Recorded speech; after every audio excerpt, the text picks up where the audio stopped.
Vladimir Putin está evacuando urgentemente sus bienes y, lo más probable, a su familia de Rusia, lejos de los ataques de drones ucranianos. Otro yate que utiliza Vladimir Putin y su amante Alina Kabayeva también ha salido de Rusia. El 26 de junio, el yate salió del krai de Krasnodar y se dirigió a Turquía a través del Bósforo.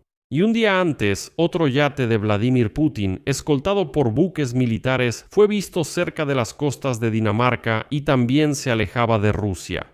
Paralelamente, Vladimir Putin envió a Lukashenko a Pekín para negociar apoyo, ya que en Rusia la situación con el combustible está empeorando cada vez más. En la Crimea anexionada, incluso declararon que los habitantes deben adaptarse a vivir sin gasolina, porque según las evaluaciones oficiales de las autoridades de ocupación, no habrá gasolina para los ciudadanos comunes de Crimea, por lo menos durante un mes. Y la situación obviamente no va a mejorar. En este contexto, los analistas de The Independent notaron que el dictador ruso anteriormente prácticamente admitió que todo no va según lo planeado y llamó a regresar a las negociaciones de paz. Precisamente cuando los misiles ucranianos están atacando las refinerías de petróleo rusas y los puentes que conectan a Rusia están bajo fuego, excepto la federación con los territorios ucranianos ocupados. Oficialmente, el precio de un litro de gasolina en Rusia superó por primera vez en la historia los 100 rublos. Mientras tanto, Ucrania presentó un nuevo dron interceptor que puede cambiar radicalmente las reglas del juego, porque al mismo tiempo puede interceptar drones rusos como defensa antiaérea, pero también puede atacar como munición merodeadora. Y en otra guerra, en Medio Oriente, hay otro estancamiento y, diría yo, incluso una humillación. El día anterior, Donald Trump anunció negociaciones urgentes con Irán en Doha. Hoy llegaron a Qatar sus enviados, Stephen Witkoff y Jared Kushner, pero las negociaciones fueron canceladas, aunque ahora los iraníes aseguran que ni siquiera fueron notificados de que los estadounidenses querían reunirse con ellos. Mientras tanto, en Kiev arrestaron a un colaborador arrogante que trabajaba para los rusos en la Crimea ocupada desde 2014 y ahora vino a Kiev a resolver asuntos personales. Y así fue como los agentes del SBU lo detuvieron y lo arrestaron. Me llamo Alexei Pechi, hoy es 30 de junio. Vamos a sacar conclusiones juntos, analizaremos todos estos temas en este episodio y pondremos todo en orden. Antes de que empecemos, les pido que se suscriban al canal, le den like al episodio y dejen cualquier comentario debajo de este video. Bueno, tal vez no ahora, sino a la mitad o cuando terminen de ver este episodio. Les recuerdo que los comentarios ayudan mucho a que episodios como este se difundan en YouTube. Entonces, cada vez hay más señales de que la guerra de Vladimir Putin claramente no va según lo planeado, y a diferencia de los rusos comunes que no se interesan por la política, Vladimir Putin decidió proteger a su familia de los ataques de drones ucranianos. Hoy, otro yate que utiliza el presidente de Rusia, Vladimir Putin, y su amante Alina Kabayeva abandonó misteriosamente Rusia. Se trata de una embarcación de 70 metros llamada Victoria. Y el servicio Marine Traffic registró que el 26 de junio el yate de Putin salió del territorio de Krasnodar y se dirigió a Turquía a través del Bósforo. El 28 y 29 de junio la embarcación estuvo anclada en Estambul, en el distrito de Pendik, y luego puso rumbo a la ciudad turística de Bodrum.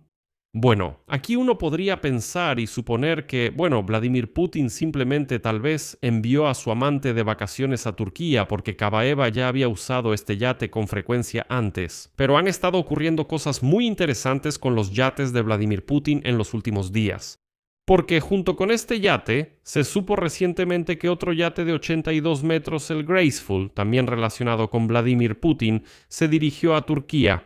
Está acompañada por un destructor ruso y un barco de rescate de emergencia llamado Voyevoda. El yate encendió el transpondedor por primera vez desde 2022 mientras estaba en el mar Báltico entre las costas de Alemania y Dinamarca. Sin embargo, dejó de transmitir datos de ubicación inmediatamente después de que la información sobre su movimiento apareció en los medios de comunicación. Según el servicio Marine Traffic, Graceful se dirige a Estambul y para llegar a Turquía tendrá que rodear toda Europa. O sea, en cuanto los medios vieron el movimiento del yate de Vladimir Putin, los rusos volvieron a apagar los transpondedores en un intento de ocultar su ubicación. Además, les recuerdo que este mes las imágenes satelitales captaron el desmantelamiento completo de una gran casa de descanso en la residencia de Vladimir Putin en Valdai. En las imágenes se puede ver que de la construcción masiva no quedó ni siquiera los cimientos. Paralelamente, en junio se registraron cierres a gran escala en la zona de la residencia de Vladimir Putin. En particular, en las regiones de Tver y Novgorod se cerraron enormes tramos de la autopista de peaje M11 con una longitud de aproximadamente 90 kilómetros, es decir, de hecho, en un radio de varios kilómetros alrededor de la residencia de Putin se bloqueaba el tráfico y no se permitía la entrada de ningún automóvil a esa zona. Se desconoce qué sucedía allí en ese momento. Pero, según expertos militares y analistas, la demolición de una de las casas de la residencia de Vladimir Putin en Valdai está relacionada con todo un conjunto de razones de seguridad. Lo primero es prevenir pérdidas de reputación, porque un ataque de drones ucranianos a un objeto tan emblemático y protegido habría asestado un golpe mediático muy fuerte al Kremlin. La demolición de una gran construcción priva a los drones de un objetivo visual y térmico notable. Y lo segundo es la reconversión de esta residencia en una zona fortificada completamente cerrada. Según fuentes abiertas, Vladimir Putin trasladó a parte de su familia a Valdai y utiliza el búnker secreto local como su principal refugio estratégico. La lujosa finca ahora se está convirtiendo sistemáticamente en una instalación militarizada. Pero, a juzgar por la salida de los yates de Rusia, se puede suponer que todos estos movimientos en Valdai son solo una distracción. Porque, lo repito, notaron la salida de 2 yates, pero lo que no notaron, eso sigue siendo un misterio por ahora. Es posible que Putin esté sacando a su familia y sus bienes de Rusia a una escala mucho mayor. Al parecer, Vladimir Putin entendió que nada podrá protegerlo a él y a su familia de los ataques ucranianos. Porque la demolición de esa casa de descanso en la residencia de Valdai no ocurrió sin motivo alguno. Fue precedida por una preparación a gran escala de la defensa antiaérea y la infraestructura defensiva alrededor de esa residencia. Alrededor de la residencia de Putin construyeron 7 nuevas torres en el perímetro en las que están de guardia los sistemas Pantsir S-1, y en esas mismas autopistas M10 y M11 en el distrito de Valdai, los servicios de carreteras comenzaron a instalar masivamente redes especializadas para proteger contra drones. Pero, como pueden imaginar, esas redes, por supuesto, no pueden proteger contra drones pesados de largo alcance, como el dron ucraniano Lyuty. Y en este contexto, los analistas del medio The Independent notaron que Vladimir Putin prácticamente admitió ayer que las cosas no van según lo planeado y pidió volver a las negociaciones de paz. Justo cuando los misiles ucranianos están atacando las refinerías de petróleo rusas y los puentes que conectan la Federación Rusa con los territorios ocupados de Ucrania están bajo fuego. Y entonces, según la publicación, el dictador del Kremlin está visiblemente preocupado. Porque los aeropuertos de Rusia están cerrando y ahora de manera constante la logística militar está sufriendo graves interrupciones y el apoyo a la guerra entre la población está disminuyendo poco a poco. Y hoy, en Yandex y en Google, se registró un aumento en las búsquedas de los rusos con la pregunta ¿cuándo terminará la guerra? O sea, los rusos empezaron a entender que la guerra al final llegó a sus casas. Al mismo tiempo, los medios estatales rusos ya no son capaces de mantener artificialmente el mismo nivel de interés alrededor de la llamada Operación Militar Especial. Recuerdo que incluso Solovyov, cuando a mediados de junio bombardearon Moscú, estaba sentado en el estudio completamente desconcertado y realmente no sabía qué decir. Porque, bueno, puedes decir que todo va según el plan cuando los drones y misiles atacan territorio ucraniano, pero cuando esos drones y misiles vuelan sobre Moscú y los moscovitas ven esos destellos, explosiones y cómo la tapa de un enorme depósito de petróleo simplemente sale volando por los aires. Bueno, aquí es difícil sentarse y decir que todo va según el plan, y Solovyov realmente se perdió en ese momento. No sabía qué decirles a los rusos para calmarlos de alguna manera. Que todo va según el plan, que Vladimir Vladimirovich Putin es muy bueno, que está haciendo todo bien y así sucesivamente, no le sale. Y entonces, en la entrevista que Vladimir Putin dio después de este escándalo, él lo admite directamente. Sí, Rusia enfrenta una escasez de combustible debido a los ataques de drones ucranianos. Su entorno también se queja cada vez más de que el acuerdo que, según ellos, se alcanzó entre el presidente de Estados Unidos, Donald Trump, y Vladimir Putin, el enano calvo, durante la cumbre en Anchorage el año pasado, ya no cuenta con el apoyo del presidente estadounidense. Bueno, entonces, según los rusos, se trataba de ceder a Moscú el control colonial sobre el 20% del territorio de Ucrania. Aunque más tarde ese mismo día, el propio Vladimir Putin admitió que no hubo ningún acuerdo en Anchorage. Y aquí sí el Independent. Trump prefiere apoyar a los ganadores. Hasta ahora ha apoyado a Rusia, un país que en febrero de 2022 inició una invasión a gran escala contra un Estado democrático europeo.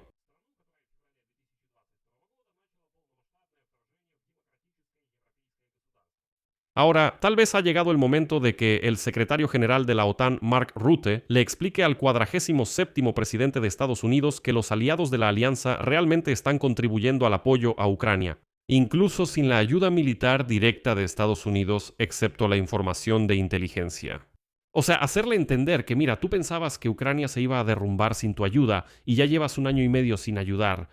Quiero recalcar que Estados Unidos no ha dado ni un centavo en un año y medio para ayuda militar a Ucrania, y Ucrania no se derrumbó, al contrario, empezó a librar la guerra con mucho más éxito contra los salvajes y sucios rusos. Continuaré con la cita. El propio Vladimir Putin, al parecer, considera que los ataques a las refinerías de petróleo sí están logrando su objetivo. Rusia, como ya se ha declarado en repetidas ocasiones, está lista para negociaciones de paz con Ucrania, dijo Vladimir Putin la semana pasada. De hecho, esto sonó como una petición de volver a aquellos tiempos cuando Occidente, los aliados de Ucrania, estaban convencidos de la debilidad de Kiev, diciendo que Moscú está lista para actuar sobre la base de los acuerdos alcanzados anteriormente en Estambul. Pero Vladimir Putin olvida que esos tiempos ya pasaron hace mucho. Y otra confirmación de la desesperación en el Kremlin son las constantes quejas de los funcionarios del Kremlin de que Trump ya no parece ser un partidario tan ferviente de Rusia como lo fue durante la mayor parte del último año y medio. Fue precisamente durante este periodo que él suspendió la ayuda militar a Kiev y así sucesivamente. Y si miramos la situación con objetividad, en las últimas semanas se puede observar cómo Rusia recurre a una especie de revisionismo soviético, reevaluando los resultados de la cumbre en Anchorage, que antes los aliados de Estados Unidos percibían como una concesión de hecho a Moscú. Sin embargo, ahora cuando Ucrania, y hay que reconocerlo, ha tomado la iniciativa en la guerra, de hecho domina en el Mar Negro y ha obligado al Kremlin a considerar incluso la prohibición de exportar combustible diésel. La retórica de los representantes del Kremlin ha cambiado. En sus declaraciones cada vez se escuchan más resentimiento e indignación. No entienden cómo es posible que Rusia haya empezado a perder en esta guerra. Por cierto, sobre la iniciativa lo explicaré un poco más adelante, porque estoy seguro de que en este momento aquellos rusos que todavía siguen viendo mis programas dirán, pero en el frente hay algún tipo de avance de las Fuerzas Armadas de la Federación Rusa. ¿De qué estás hablando? Así que aquí hay que pensar de manera un poco más compleja, no de manera tan primitiva, y más adelante explicaré a qué me refiero. Así que la atención de Donald Trump ahora está centrada en la guerra con Irán y ese acuerdo fallido que están tratando de cerrar. Al mismo tiempo, este conflicto solo fortaleció la reputación de Ucrania después de que Kiev ofreció a los aliados estadounidenses en los países del Golfo Pérsico sistemas de defensa contra los drones iraníes. Y como escribe The Independent, hasta ahora Donald Trump no ha tenido éxito en su campaña en Medio Oriente. Y por eso, como tiene las elecciones al Congreso a la vuelta de la esquina, ahora Donald Trump busca una victoria política más fácil. Y en el Kremlin entienden perfectamente que esto abre nuevas oportunidades para Zelensky. Ahora, el ofendido ministro de Relaciones Exteriores de la Federación Rusa, Sergei Lavrov, sugirió que la cumbre se hará por sí sola. La cumbre en Anchorage podría haber sido una artimaña estadounidense para ganar tiempo y rearmar al régimen de Kiev. Su adjunto, Sergei Ryabkov, también acusó con resentimiento a Estados Unidos de alejarse de las, cito, fundamentales acuerdos alcanzados en la reunión en Alaska. Y ahora permítanme citar completamente a Ryabkov. También vemos que la política de Washington se está acercando cada vez más a la postura antirrusa más agresiva, es decir, a la política antirrusa que llevan a cabo los aliados europeos más cercanos de Estados Unidos, el Reino Unido y Francia. O sea, en realidad los funcionarios rusos ahora están expresando su resentimiento. pero especialmente difíciles ahora para los rusos en Crimea. Y Vladimir Putin no puede justificar su impotencia respecto a Crimea. Según el llamado gobernador de Sebastopol designado por Rusia, Mikhail Razvoshayev, las autoridades se vieron obligadas a implementar una serie de medidas de emergencia. En particular, el transporte público deja de funcionar a las 10 de la noche y las grandes tiendas y cafeterías ahora cierran en Crimea a las 8 de la noche. La escasez de combustible está afectando cada vez más al mayor trofeo ruso en Ucrania, tanto que incluso el propio Putin se ha visto obligado a reconocerlo. Como resultado, hoy el llamado jefe de Crimea, Aksionov, lo reconoció públicamente. Que las llamadas autoridades de Crimea no pudieron resolver el problema de la falta de gasolina, a pesar de la introducción del estado de emergencia, gracias a la cual, se planeaba estabilizar la situación de manera rápida. Ellos implementaron el estado de emergencia para poder resolverlo y devolver la gasolina rápidamente a las gasolineras. Aksionov declaró que las autoridades están tomando medidas para eliminar el déficit. Sin embargo, no hay condiciones para una recuperación total del suministro de combustible. Y a continuación, una cita de Aksionov. Estimados crimeos, la situación con la crisis de combustible continúa. Les pido que tengan paciencia. No habrá grandes volúmenes de combustible a la venta en el corto plazo, pero el ministro de Combustible y Energía informará diariamente. Y al final, el jefe de ocupación de Sebastopol, Mikhail Razvoshayev, incluso declaró directamente, cito, «Las restricciones de combustible aún se mantienen y aproximadamente durarán alrededor de un mes más». O sea, los crimeos comunes no tendrán gasolina en Crimea por al menos un mes más, y esto ya lo confirman las llamadas autoridades oficiales de Crimea. Les recuerdo que la venta libre de combustible en Crimea, incluso con vales, códigos QR o por conexiones, se detuvo por completo desde el 21 de junio después de otra serie de ataques de las Fuerzas Armadas de Ucrania a las instalaciones petroleras y logísticas de la península. Desde entonces, el combustible solo se entrega a las estructuras gubernamentales y a los ocupantes. Bueno, me refiero a los militares. Además de la falta de gasolina en Crimea, debido a los ataques de las Fuerzas Armadas de Ucrania a las subestaciones, la electricidad se corta regularmente. Y ese mismo Aksionov, en su mensaje del 30 de junio, prometió encontrar posibilidades técnicas en unos días para restablecer la distribución justa de la electricidad en todas las regiones de la península. En cuanto a las principales solicitudes que hoy presentan los crimeos, se trata de la distribución injusta de la electricidad. Hoy se llevó a cabo una reunión de trabajo con la participación de todos los diputados, proveedores de servicios públicos y todos los jefes de administración de todos los municipios, sin excepción. La tarea principal de hoy hasta el final del día es intentar, teniendo en cuenta las posibilidades técnicas y sin excepciones por la situación, establecer una distribución justa de la electricidad. Pero como vemos con la gasolina, los ocupantes ya decidieron que no habrá por lo menos durante un mes más. Lo mismo pasará con la electricidad. Y todavía den gracias de que las Fuerzas Armadas de Ucrania por ahora se enfocaron en otros objetivos, pero pueden atacar otra vez Crimea y entonces no habrá gasolina durante medio año. Al final, no solo en Crimea ocupada, sino también en Rusia, hay un récord histórico. Por primera vez en la historia, el precio del combustible superó los 100 rublos por litro. Es interesante que las gasolineras no cruzaban este umbral de precios porque el software simplemente no permitía etiquetas de precios de 3 dígitos. Anteriormente, el combustible nunca se había vendido a esos precios en la Federación Rusa. En ese momento, el vocero del Kremlin, Dmitry Peskov, declaró que Rusia está en contacto con otros países discutiendo la posibilidad de importar combustible a precios aceptables. Es interesante que incluso los llamados socios de Rusia dicen, escuchen, esos son sus problemas, pero como tienen demanda, vamos a subir un poco los precios del combustible. Estamos dispuestos a vendérselos, pero no a precios de mercado, sino un poco por encima de los precios de mercado. Aquí es donde el karma regresa. Los rusos están acostumbrados a manipular los precios del gas y el petróleo, y ahora eso se les está regresando. Y es curioso que Peskov se negó a decir con qué países exactamente el Kremlin está negociando el suministro de combustible por razones de seguridad. Y ahora desde Ucrania están señalando y dando a entender que cualquier buque tanque con productos petroleros de países asiáticos que llegue a puertos rusos y a los puertos. En los territorios ocupados de Ucrania, incluyendo Crimea, las Fuerzas Armadas de Ucrania considerarán como objetivos militares legítimos, ya que esto es una ayuda militar directa al ocupante y agresor. De hecho, esto es una advertencia directa para todos de que no deben intentar salvar a Vladimir Putin. De lo contrario, sus buques tanque también serán destruidos, al igual que las refinerías de petróleo rusas. Y, lo que es muy importante, esto está en línea con el artículo 51 de la Carta de la ONU sobre la autodefensa. Mientras tanto, el Reino Unido y sus aliados europeos están buscando formas de aumentar rápidamente sus propias capacidades de defensa. Bueno, es decir, Europa está reorganizando rápidamente sus presupuestos militares.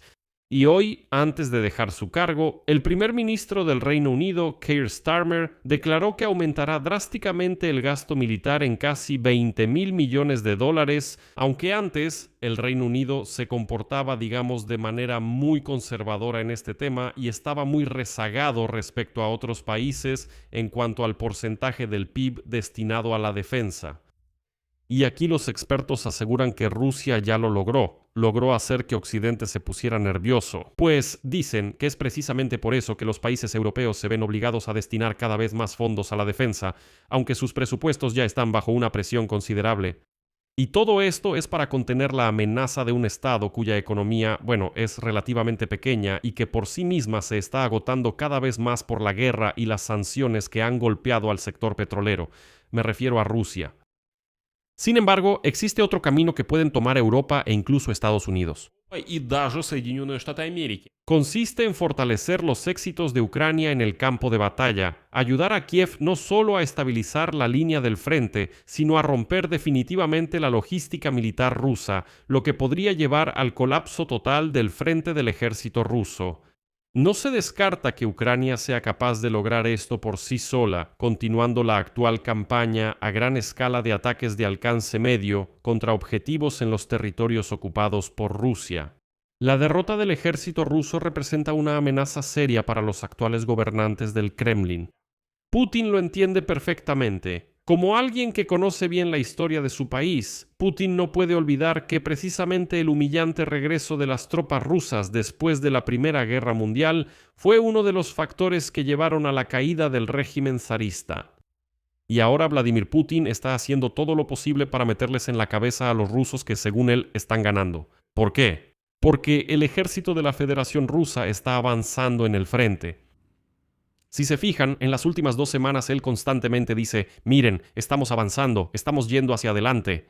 Nuestras tropas, como él dijo, están golpeando todos los días y rompiendo la línea del frente, avanzando y así sucesivamente. Pero Vladimir Putin no les dice a estos mismos rusos que Ucrania simplemente eligió otra estrategia. No enfrentarse de frente en la línea del frente, perdiendo lamentablemente soldados, no, sino llevar la situación para el ejército ruso al punto de que ellos mismos se vean obligados a huir de la línea del frente, porque la logística y el suministro serán destruidos.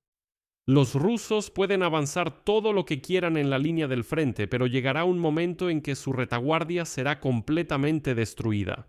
Las líneas de suministro serán completamente cortadas. Y desde ahí ya no llegará ninguna ayuda. Por eso mismo, en este momento, las Fuerzas Armadas de Ucrania, por ejemplo, están destruyendo puentes en el Donbass, en la región de Donetsk. Aislaron Crimea, atacaron los puentes ahí, atacaron el suministro, atacaron la logística, llevaron la situación al punto de que en Crimea no hay gasolina. Ahora están atacando los puentes en el Donbass. ¿Y qué se está destruyendo? La logística. Pero para entender toda esta relación de causa y efecto, hay que tener un poco de cerebro, cosa que los rusos no tienen. Por cierto, hoy el Ministerio de Defensa de Ucrania codificó y autorizó para su uso en las unidades de las Fuerzas de Defensa el complejo aéreo no tripulado Toleón de producción nacional, que puede funcionar tanto como interceptor como dron de ataque. Al mismo tiempo, el pilotaje del dron puede ser realizado por el operador tanto en modo manual como en modo semiautomático. En el Ministerio de Defensa de Ucrania informaron que, además de cumplir tareas de defensa antiaérea, la llamada defensa antiaérea de corto alcance, Toleón puede ser utilizado de manera efectiva para atacar objetivos terrestres y resolver otras tareas tácticas como dron de ataque. Eso es una indirecta sobre la destrucción de la logística.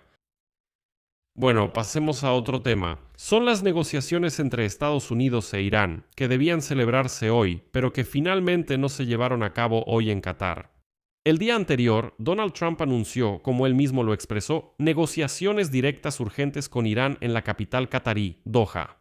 Y hoy, el yerno del presidente de Estados Unidos, Donald Trump, Jared Kushner, y el enviado especial, Steven Witkoff, llegaron a Doha para estas negociaciones urgentes con los iraníes. Sin embargo, los mediadores cataríes informaron que no tendrán reuniones de alto nivel con la delegación de Irán. Y así, Witkoff y Kushner simplemente se quedaron parados, avergonzados, sin saber qué hacer. Según la información del Ministerio de Relaciones Exteriores de Qatar, esta semana, no solo hoy, sino en general durante toda la semana, en lugar de negociaciones entre las partes, se llevarán a cabo consultas técnicas, incluyendo sobre la seguridad regional. Y así, el representante de Teherán, Esmail Bagay, informó que el diálogo con Qatar, no con los estadounidenses, sino con Qatar, sobre la implementación del acuerdo provisional, incluyendo el desbloqueo de los activos iraníes congelados, probablemente se llevará a cabo en Doha el miércoles. A continuación, una cita de Bagay. En los próximos días no hay previstas reuniones con la parte estadounidense, en ningún nivel. Y él mismo agregó que, en realidad, los iraníes no tenían planeadas negociaciones urgentes para hoy, así que realmente no había nada que cancelar. Aunque les recuerdo que ayer Trump declaró que fueron los iraníes quienes solicitaron negociaciones urgentes, por eso envió a sus enviados a Qatar para esas mismas negociaciones urgentes que, como pueden ver, no se llevaron a cabo porque los iraníes simplemente no asistieron. Pero de eso hablaremos con más detalle. De todo esto hablaremos en la próxima emisión, aquí no me detendré, solo lo mencionaremos brevemente y dejaremos constancia de esta noticia al final del día. Y al final del programa, como ya es tradición, les contaré una noticia que estoy seguro les sacará una sonrisa.